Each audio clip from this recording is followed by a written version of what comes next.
नमस्कार, वेलकम, सुस्वागतम। तृतीय वर्ष कला प्रश्न पत्र क्रम 11 इस विषय के अंतर्गत हम इकाई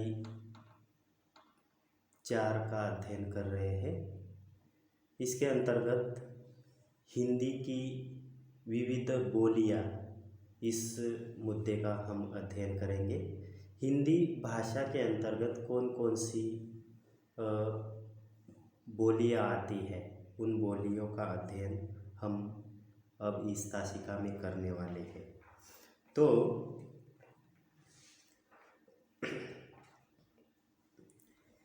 हिंदी जो भाषा है इसमें बहुत सारी बोलियां आते हैं। उसमें 5 उप भाषाएं हैं और उन उपभाषाओं के अंतर्गत 18 बोलियां उसमें समावेश की जाती है।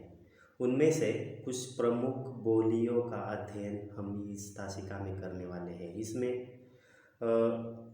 यह बोलियां जो है वह प्रमुख मानी जाती है। देखा जाता है कि विश्व में लगभग 3000 भाषाएं हैं, जिन्हें लगभग 20 भाषा परिवारों में विभाजित किया गया है। 20 भाषा परिवारों में भारतीय परिवार क्षेत्र विस्तार एवं बोलने वालों की संख्या की दृष्टि से सबसे बड़ा है। हिंदी का संबंध जो है वह भारतीय परिवार से माना जाता है। हिंदी भारत की केंद्रीय भाषा है, जो वास्तव में पश्चिमी हिंदी, पूर्वी हिंदी, बिहारी, राजस्थानी और पहाड़ी उपभाषाओं के अंतर्गत आने वाली 17 बोलियों का महत्तम समापवर्तक है, यानी कि महत्वपूर्ण स्थान इसमें माना जाता है। भौगोलिक आधार पर डॉक्टर ग्रेयर्सन ने हिंदी की बोलियों को 2 वर्गों में रखा है, पश्चिमी हिंदी और पूर्वी हिंदी। इसके अंतर्गत जो प्रमुख बोलियां आती है उसका हम अध्ययन करने वाले हैं। सर्वप्रथम इन बोलियों में, हिंदी की इन बोलियों में अवधि आती है।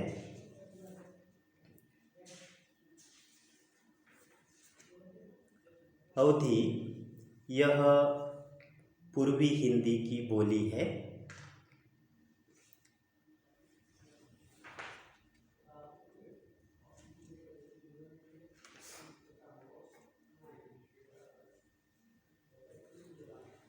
पूर्वी हिंदी के अंतर्गत अवधी बोली आती है। अंग्रेजी शासनकाल में फैजाबाद और लखनऊ कमिश्नरियों को सामूहिक रूप से अवध कहा जाता था। यह शब्द संस्कृत अयोध्या का विकसित रूप है। अवध क्षेत्र की भाषा अवधी कहलाती है, यानी कि जो अवध प्रांत में बोली जाने वाली जो बोली है उसे अवधी कहा जाता है।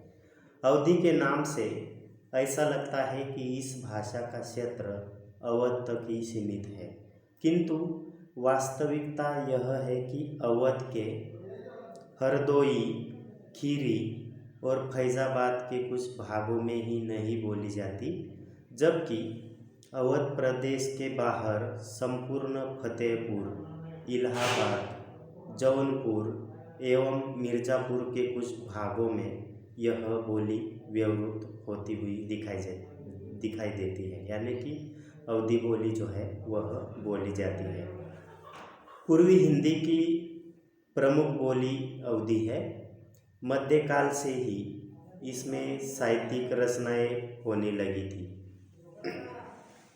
तुलसी, जायसी, मुल्ला दाऊद, सबल सिंह, कुतुबन, मंजन, आलम आदि इसके प्रमुख मध्यकालीन कवि रह चुके हैं।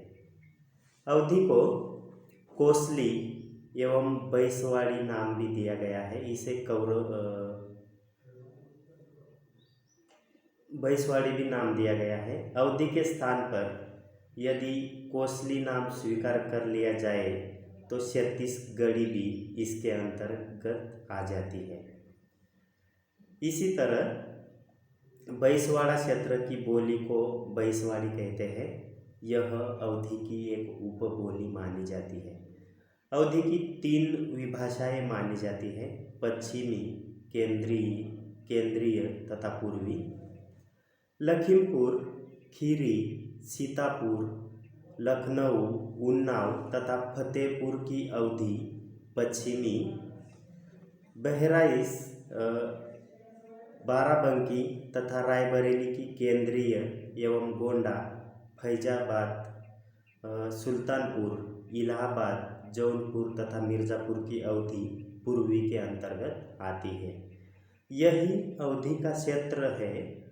दक्षिण में इसी की उपबोलियाँ और उत्तर में नेपाली भाषा है। अवधी का विकास अर्धमागधी अपभ्रंश से माना जाता है। इसके बोलने वालों की संख्या लगभग 2.5 करोड़ है। इनकी कुछ विशेषताएं बताई जाती है। अवधी बोली में हिंदी की सभी स्वर ध्वनियाँ विद्यमान है। इसमें ए का उच्चारण ऐ और औ का उच्चारण औ की भांति है। यहाँ पर देख सकते हैं, अवधी में हिंदी की सभी स्वर ध्वनियाँ विद्यमान है। ए का उच्चारण ऐ और औ का उच्चारण औ की भांति है। जैसे कैसे, कैसे, औरत, औरत, इस प्रकार का उच्चारण जो है वह अवधी में माना जाता है। दूसरी विशेषता, अवधी बोली में न के स्थान पर न तथा ड के स्थान पर र का प्रयोग मिलता है। जैसे कारण तथा दूसरा कारण न के स्थान पर दूसरा न कारण, चरण तथा चरण, लड़ाई तथा लड़ाई, इस प्रकार के उनमें फर्क जो है वह देखा जाता है। फल, पर आदि इस प्रकार प्रयोग जो है वह दिखाई देते हैं। इस प्रकार अगली विशेषता तीसरी, संज्ञाओं के 3 रूप इसमें मिलते हैं। जैसे सामान्य, दीर्घ और दीर्घतर। जैसे घोड़ा, घोड़ना, घोड़ोना, इस प्रकार के 3 रूप इसमें दिखाई देते हैं। अगली विशेषता अवधी बोली की, अवधी में कुछ क्रिया विशेषण विचित्र है जो इस प्रकार देखे जा सकते हैं। जैसे फिर, फिर, एहर, इधर, ओहर, उधर, हिया, यहाँ, हुआ, वहाँ आदि प्रकार के उसमें विचित्र क्रिया विशेषण जो है वह दिखाई देते हैं।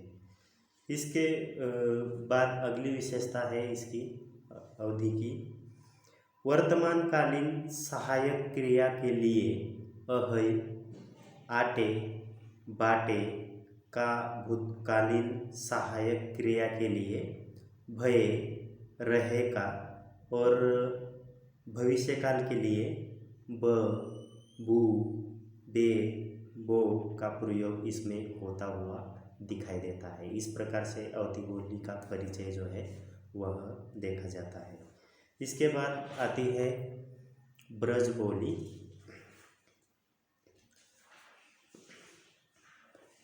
ब्रज बोली जो है वह पश्चिमी हिंदी भाषा के अंतर्गत आती है। यह ब्रजमंडल की बोली यानी कि ब्रज भाषा, यह ब्रजमंडल की बोली ब्रज कहलाती है। पशुपालन प्रमुख व्यवसाय होने के कारण पहले इस प्रदेश को ब्रज कहा गया है। मथुरा का एक प्राचीन नाम शूरसेन भी है, जहाँ शौरसेनी प्राकृत बोली जाती थी। बाद में जहाँ जहाँ मथुरा मंडल या ब्रज मंडल की भाषा संस्कृति फैली, वहाँ तक ब्रजमंडल की सीमाएं विस्तृत हो गई।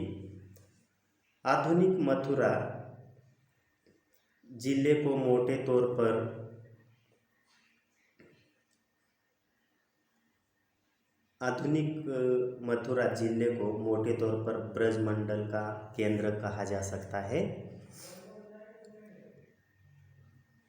षोडशनी प्राकृत से विकसित लगभग 27,000 वर्ग मील में विस्तृत पश्चिमी हिंदी की ओकार बहुला उपवर्ग की प्रतिनिधित्व बोली ब्रज, मथुरा, आगरा, भरतपुर, धौलपुर, करौली, ग्वालियर के पश्चिमी हिस्से, जयपुर के पूर्वी भाग, गुड़गांव के पूर्वी हिस्से, बुलंदशहर, अलीगढ़, एटा, मैनपुरी तथा गंगापुर के क्षेत्र, बदायूं, बरेली, नैनीताल की तराई में यह ब्रज बोली जो है वह फैली हुई दिखाई देती है।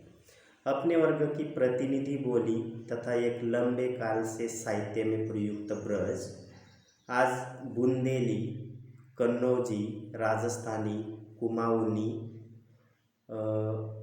गढ़वाली को समझने का एक महत्वपूर्ण माध्यम मानी जाती है। नैनीताल की बुक्सा, एटा, बदायूं, मैनपुरी तथा बरेली की अंतर्वेदी, धौलपुर और आगरा के पूर्वी हिस्से की बोली आदर्श ब्रज भाषा के रूप में मान्य है। बंगला के ब्रज बोली में भी ब्रज भाषा का प्रभाव हमें परिलक्षित होता है। पिंगल ब्रज भाषा का एक अन्य नाम है। ब्रज भाषा में प्रचुर मात्रा में साहित्य उपलब्ध है। आदिकाल में जहाँ अपभ्रंश और अवहट्टों को प्रभावित करती है, वही मध्यकालीन हिंदी साहित्य में यह साहित्य की भाषा बन बैठी है। परिनिष्ठित हिंदी के गौरवपूर्ण स्थान पर प्रतिष्ठित होने के कारण यह बोली के बदले उसे भाषा की संज्ञा से विभूषित किया गया। समूचा कृष्ण भक्ति साहित्य जो है वह तथा रीतिकालीन साहित्य ब्रज बोली में ही लिखा गया है, इसलिए उसे भाषा का रूप प्राप्त हुआ। आधुनिक काल के प्रणेता भारतेंदु बाबू हरिश्चंद्र ने भी प्रारंभ में इसी भाषा का प्रयोग किया है, यानी कि ब्रज बोली का प्रयोग किया है। इस ब्रज बोली की कुछ विशेषताएं देखी जा सकती है। उसमें ब्रज भाषा में रू को छोड़कर हिंदी की सभी स्वर ध्वनियाँ हैं, जैसे हंसत। लेखन में ब्रज भाषा में रू को छोड़कर हिंदी की सभी स्वर ध्वनियाँ पाई जाती है। लेखन में कभी कभी रू ध्वनि का प्रयोग भी मिलता है, परंतु उच्चारण में यह र या री जैसे है। प्राय सभी स्वरों के अनुनासिक रूप भी ब्रज में मिलते हैं, जैसे हंसत, अंकिया, अखिया, नाही, नैकू, सौ, भव आदि। दूसरी विशेषता श के स्थान पर केवल स का प्रयोग इसमें होता हुआ दिखाई देता है। तीसरी विशेषता ह व्यंजन का इसमें लोप होता है, जैसे बहु, बहु, बारह, बारह आदि। न के स्थान पर प्राय न का प्रयोग होता है, जैसे तरुण, तरुण।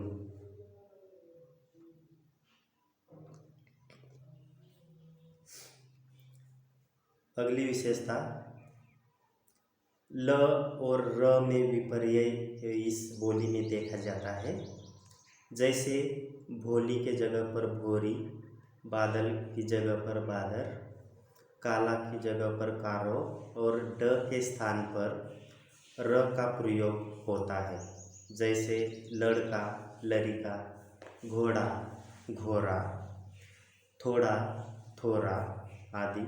इस प्रकार के प्रयोग उसमें देखे जाते हैं। अगली विशेषता एक वचन विशेषण ओकारांत होते हैं, जैसे अच्छी, गयो, चलो, दयो आदि प्रकार के इसमें विशेषण जो है वह ओकारांत मिलते हैं।